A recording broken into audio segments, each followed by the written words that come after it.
Hey guys, this is Laknara Education. In this video, we'll be discussing the four major components of a computer system: hardware, software, firmware, and liveware. These elements work together to allow a computer to function smoothly. So, let's dive right in and explore each component in detail. First, let's talk about hardware. Hardware includes all the physical components of a computer system. These components can be divided into several categories such as input devices, output devices, processing devices, networking devices, and memory devices. Input devices. Input devices are the tools we use to provide data to the computer. Some common examples are the keyboard, mouse, and scanner. The keyboard is the most common input device and it works similarly to a typewriter, but with added keys for additional functions. The mouse and the trackball help us navigate the screen. There are also specialized input devices like microphones for sound and OCR or the optical character recognition scanners for reading printed data. And now let's move on to output devices. These devices allows us to see or hear the results of our computer's work. The most common output device is the monitor, also known as the Visual Display Unit or the VDU.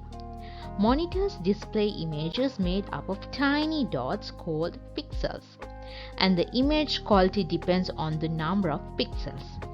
Monitors come in different types like CRT, that is cathode ray tube monitor, the flat panel displays with the latter being divided into LED or light emitting diode monitor, and LCD, which known as liquid crystal display monitor. Printers are another output device used to produce hard copies of digital documents. They can be impact printers like dot matrix or non-impact printers like laser printers and inkjet printers. And next we have memory devices. Memory is where the data and instruction are stored. It's divided into three types: cache memory, a very high-speed memory that acts as a buffer between CPU and main memory, helping to speeding up the process. Primary memory, also called as the main memory, stores the data and instruction the computer is currently working with. It's fast but temporary, meaning the data is lost when the power goes off. And the last one is secondary memory. This is non-volatile memory used for long-term storages like hard drives, SSDs, and USB drives. And now let's move on to computer software. There are two main types of software: system software and application software. System software is essential for running the computer and managing its resources. This includes operating systems like Windows, Linux, or Mac OS, and utility softwares like antivirus programs and device drivers, and language translators like compilers, interpreters, assemblers.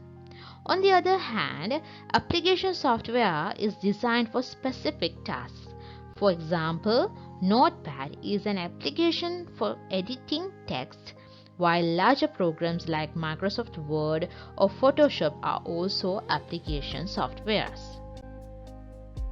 Software can also be classified as open source software and proprietary software. Open source software is free to use, modify, and share.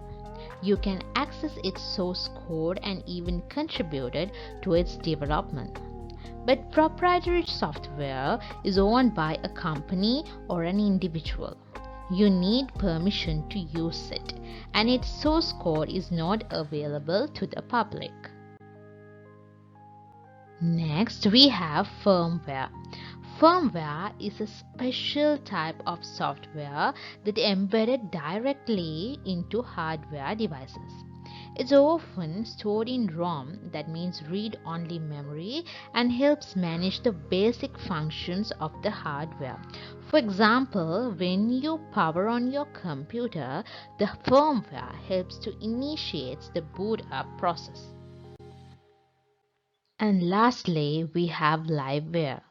Liveware refers to uses of the computer system. Without human interaction, computers wouldn't be able to function. We provide commands to the system and computers works according to our instructions.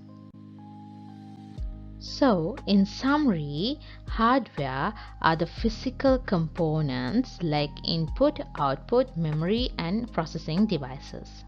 Software helps the computer to run and perform specific tasks. Firmware is the embedded software that manages hardware functions. And liveware refers to the users who operate the systems. So that's it. Thanks for watching.